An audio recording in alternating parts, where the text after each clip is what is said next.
मनको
बहिनी ए बहिनी बहिनी बहिनी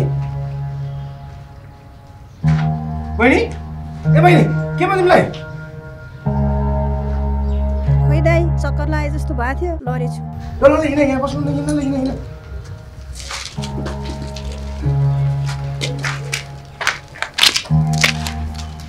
ल आज हजुरको पहिलो दिन राम्रोसँग जानु होला राम्रोसँग काम गर्नु होला भगवानले सधैँ साथी हुन् बेलुका छिट्टै फर्किनु होला नि म केही नखाइ कुरेर बस्छु केही नखाइकन चाहिँ नबस है फेरि तिमीलाई ग्यास्ट्रिकले सताउँछ म अफिस सकिने बित्तिकै आइहाल्छु नि खाजा त खाइहाल्छु नि खाना चाहिँ हजुर नआए खाँदिन श्रीमानलाई नखुवाई कोही आफू मात्रै खान्छ त पहिला कति ख्याल गर्छौ है मेरो प्रिया तिमी जस्तो श्रीमती त भाग्यमानले मात्रै पाउँछ बुवा तल बैठकमा हुनुहुन्छ दर्शन गरेर आशीर्वाद लिएर मात्रै जानुहोस्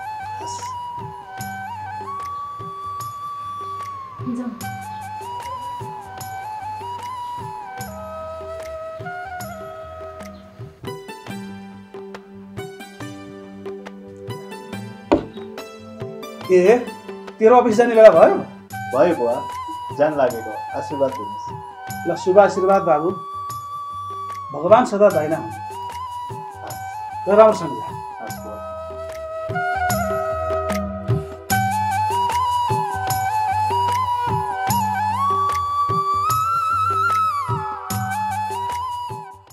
त्यही मन्दिरमा त्यही ठाउँमा सङ्गीता सुतिराखेको देखेको दिदी त्यही बेला मारिदिनु पर्ने रहेछ तर मारिन त्यसलाई मार्ने समय आएको छैन भाइ अहिले मार्यो भने काजीसम्म कसरी पुग्नु काजी जेल गएपछि बिस्तारै तडपै मार्नुपर्छ त्यसलाई तैँले गल्ती गरिस् भाइ कहाँ जान्छे के गर्छे पिछा गरिराख्नु पर्थ्यो अब कहाँ खोज्ने दिनभरि त पिछा गरे हो दिदी रात परेपछि कानै पो जाली भनेर म पनि हिँडेँ फेरि एउटी आए मान्छे भएको वरिपरि कसरी बस्न मिल्छ पुलिसको गस्ती आइरहन्छ अनि त्यो यही एरियामा हुनुपर्छ भाइ ढिला चाँडो अवश्य पत्ता लाग्छ पत्ता मात्रै लागोस् न म त्यो काजीलाई के गर्छु भगवानलाई पनि थाहा छैन ल भाइ जाउँ अब त्यसलाई ठेकान नलाइकन कहाँ गाउँ फर्किन्छु र म हस् दिदी अहिले जाउँ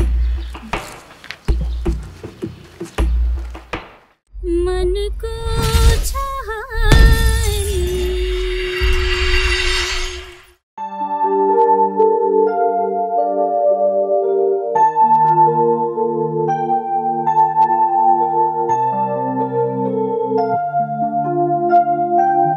नमस्ते बाबु म मनको छारी फाइनान्सबाट आएको ठीक छ यहाँ बसौँ अनि बसेर गफ गरौँ न हस् म हजुरसँग 2 मिनेट टाइम दिन्छु हस् म चाहिँ अब भनिहालेँ मैले मनको छारी फाइनान्सबाट आएको हाम्रोमा चाहिँ ब्याज पनि राम्रो छ अरूको भन्दा अनि त्यसपछि भोलिको दिनमा हजुरलाई लोन चाहियो भने पनि अरूको भन्दा पनि सुविधा राम्रो छ अनि हजुरलाई चाहिँ राखिसकेको पैसा चाहिँ हजुरलाई निकाल्नु पर्यो भने तुरुन्तै पाउनुहुन्छ त्यसैले हाम्रो मनको छहारी फाइनेन्सको चाहिँ सदस्य बनिदिनु पर्यो आन्टी। हस् बाबु, बाबु फाइनेन्सको राम्रो पर्छ होइन, हामीलाई पनि अब ऋणहरू लिन ओर्न सजिलो हुन्छ, हामी बस्दिन्छौँ नि त। हस् आन्टी, अहिले चाहिँ हजुरको मैले नाम टिपेर लान्छु, पासबुक चाहिँ म पछि ल्याइदिन्छु। हस् हजुरको नाम आन्टी? चिनी मुइया बिस्ट।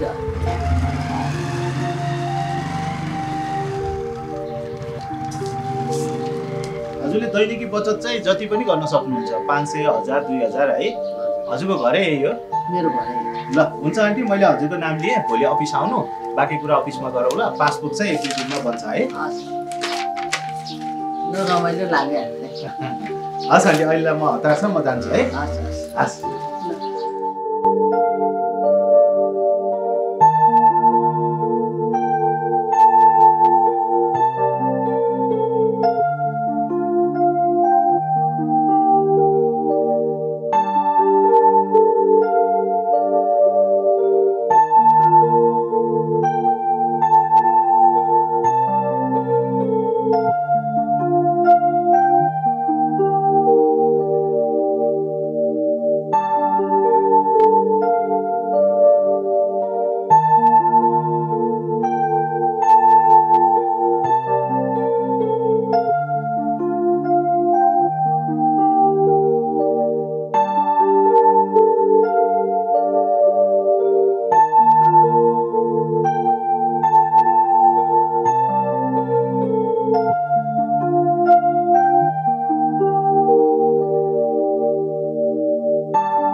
अब म पनि काठमाडौँ आएको छु, त्यो हाम्रो बन्द भएको फ्याक्ट्री सञ्चालन गर्नु पर्यो।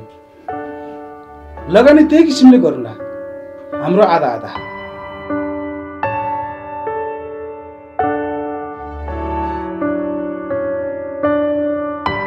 के गर्न पर्छ तपाईँले मिलाउँदै गर्नुहोस् है। ल म पछि कल गर्छु। दाइ दर्शन। हजुर नमस्कार। नमस्कार बाबु। बुहारी, ए बुहारी, हजुर बुवा। ल चिया ल्याऊ त 3 कप। हस् बुवा। अनि बाबु, हाम्रो उताको कुरा चाहिँ के भयो नि? त्यतापट्टि त सोच्नै भएको छैन भाउजू। म अमेरिका फर्कने बेला भइसक्यो बाबु। मिलाउनुहुन्छ चाहिँ कहिले? सोच्नुहुन्छ चाहिँ कहिले? बरु वकिल राखेर कागज बनाइहालौँ। अलि सानो स्वरले बोल न बुढी, तिम्रो त देवर पो हो त। चुप लाग्नुस् तपाईँ। म बोलेको बेलामा बिचमा प्याच बोल्ने होइन। हेर्नुहोस् बाबु, कि आजै मालपोत गरेर जग्गा पास गरौँ, होइन भने वकिल राखेर पेपर बनाऊ। यो 2 मध्ये एउटा काम अझै गर्नुपर्छ। पहिला सानो स्वरमा बोल न बुढी। दर्शन बुवा। दर्शन। दर्शन बुवा। दर्शन नानी।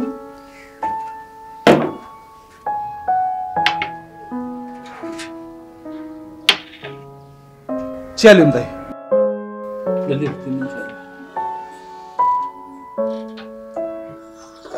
कति मिठो बनाइछन् ल बुहारीले त। ल बुहारी पनि आइछन्। अब त तनाव कम होला नि देवर बाबुको। यिनी त्यो हराकी बुहारी होइनन् भाउजू, हाम्रै गाउँकी बुहारीकी बहिनी हुन्। छोटो समयमै यिनी र प्रकाश गहिरो प्रेममा परेछन्।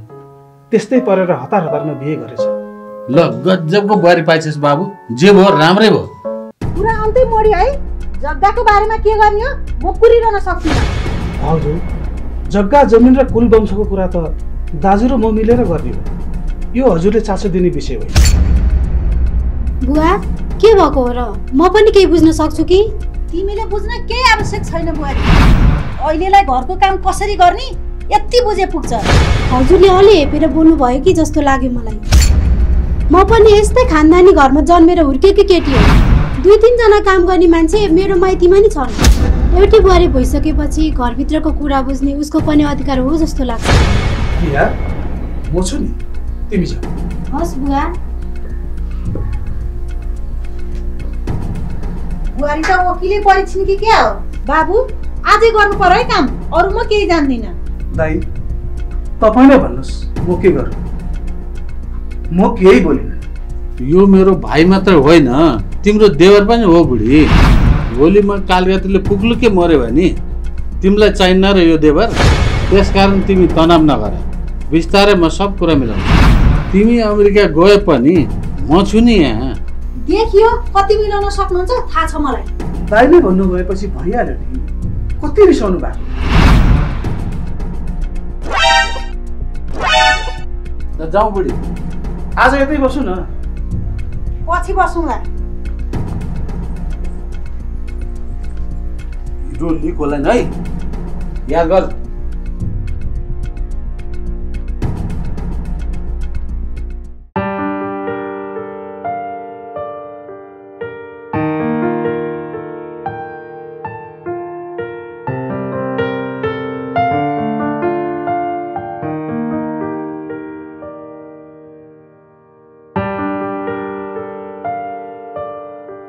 यो दिदी यसो हेर्दा त धनीमानी जस्तो देखिनुहुन्छ। हाम्रो फाइनेन्सको सदस्य बन्नुभयो भने त मलाई पनि राम्रो हुन्थ्यो, उहाँलाई पनि राम्रो हुन्थ्यो। एकपटक कुरा गर्नु पर्यो।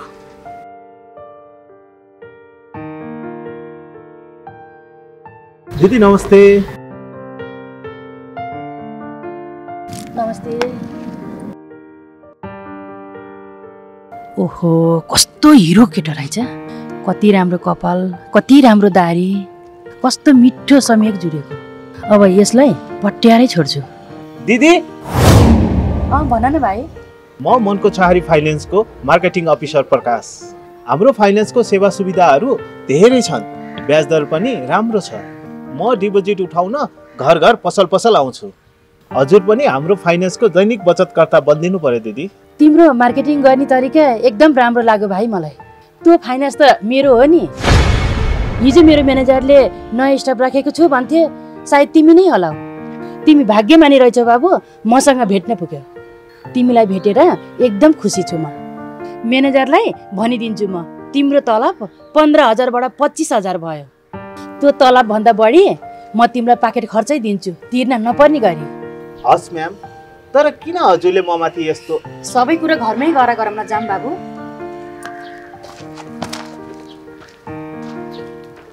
मनको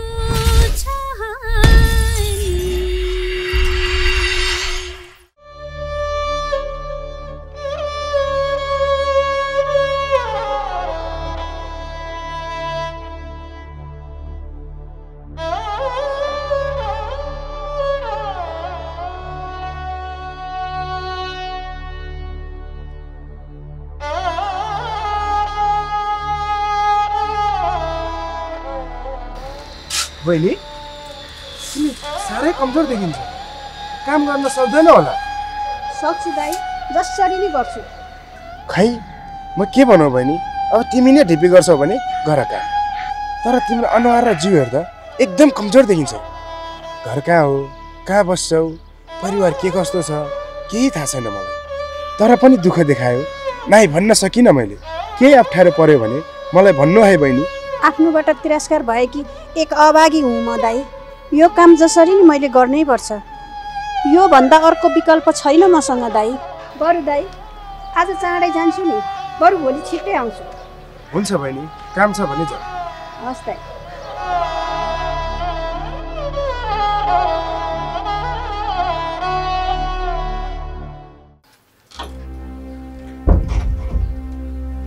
म्याम, हजुरले यहाँ किन ल्याउनु भएको? मैले त केही पनि बुझिनँ। प्रकाश, तिमीले मैले भनेको मान, तिमीलाई म पैसाले पुरिदिन्छु। ल बसेरै कुरा गरौँ है।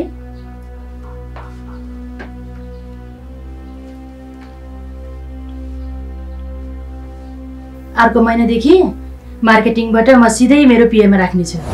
तिमीले मैले भनेको मान, जिन्दगीभरि तिमीलाई म केहीको कमी हुन दिन्न। यो हुन सक्दैन हजुर, छाड्दिछु मलाई। यदि मैले भनेको मानेनौ भने चिच्याइदिन नि सक्छु म। बलात्कार गर्न खोजेको आरोपमा केस पनि हालिदिन सक्छु। तिमीलाई आज म 10,000 दिन्छु। मलाई फर्काउनु पर्दैन, तिम्रो पकेटमा नि हो। यो संसारमा सबैभन्दा ठुलो पैसा हो प्रकाश। पैसा भए सबै कुरो छ। आऊ।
कहाँ गइने होला सङ्गीता? यत्रो ठुलो सहरमा कहाँ खोज्ने होला? बिरामी बिरामी थिइन्, कहिल्यै नआएको सहरतिर। अब कहाँ खोज्ने होला? अरे भगवान्!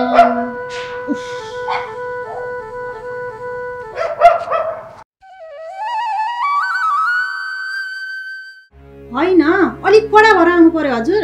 पहिला त यति साह्रो लुते हुनुहुन्न थियो, के भइरहेछ आजकल? कडै छु त म, कहाँ लुते हुनु?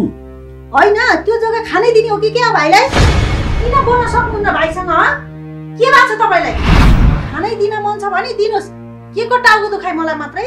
होइन के बुढी, भाइलाई त्यस्तो तनाव भएको बेला म किन कडा हुनु भनेर चुब्लाएर बस्या हुँ के? छोड्छु म त्यसलाई, केही समय घर मिलाओस् भनेर पो मैले छोडेको। म कति कडा छु भनेर तिमीलाई थाहा छँदैछ नि। मैले मेरो रूप देखाउनु पर्यो भने उसले पानी पनि पिउनु पाउँदैन। होस् के बुढी, केही समय उसलाई तनाव नदिनु। अरू कुरो मलाई केही थाहा छैन बुढा। म अमेरिका जानु अगाडि यो काम जसरी नै हुनुपर्छ। हुन्छ के बुढी हुन्छ, तिमी पिर नगर। जे भयो नि मेरो भाइ हो, बाउ पछिको बाउ मेरो दाइ भनेर रुन्छ ऊ, मैले के गरौँ? केही समय त्यसलाई उसको व्यवहार मिलाउन छोडिदिउँ। तिमीहरू दाजुभाइ बिचमा पक्कै केही न केही अवश्य छ। म पत्ता नलाइ त कहाँ छोड्छु र? केही कुरा पत्ता पनि लागिसकेको छ। ल सुते म।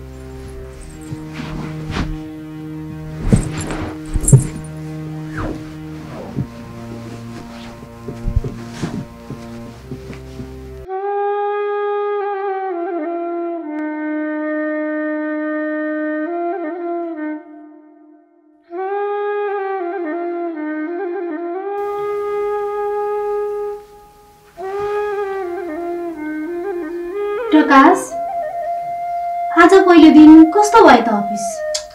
हे प्रिया, आज मलाई एकदम थकै लागिरहेको के। नसुन न यस्ता कुरा। कस्तो हुनु नि, अफिस गयो, काम गर्यो, आयो, यस्तै त हो नि। किन रिसाउनु भएको प्रकाश? म हजुरको श्रीमती भएको नाताले यति सोध्ने अधिकार पनि छैन र मलाई। दिनभरि घरमा बस्यो, काम गर्यो, श्रीमान कति बेला आउनुहुन्छ र दुःख सुखको कुरा पोखौँ भन्ने चाहना हुँदैन र मलाई। मैले हुँदैन कहाँ भनेको छु र प्रिया, थकै लाग्यो पो भनेको त। फेरि जागिरको अनुभव पनि त पहिलोचोटि गर्दैछु, अलिअलि मोडअप त भइहाल्छ नि। आजसम्म हजुरलाई यति थकित देखेकै थिइनँ मैले। जति बेला नि मलाई आफू नजिक तान्नुहुन्थ्यो, अँगालोमा कस्नुहुन्थ्यो, छाड्नुहुन्न थियो। आज के भएको छ? पक्कै पनि केही न केही त अवश्य भएको छ। भन्नुहोस्, के भयो हजुरलाई? त्यस्तो केही होइन प्रिया, मात्र थकै लागेको हो। कति थरी सोध्न भ्याएको, मलाई गाह्रो साह्रो पर्यो भने त भनिहाल्छु नि। अब सुत है प्रिया।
हेर त सङ्गीता, तिम्रो नामको ट्याटु मैले छातीमा बनाएर आएँ नि।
बहिनी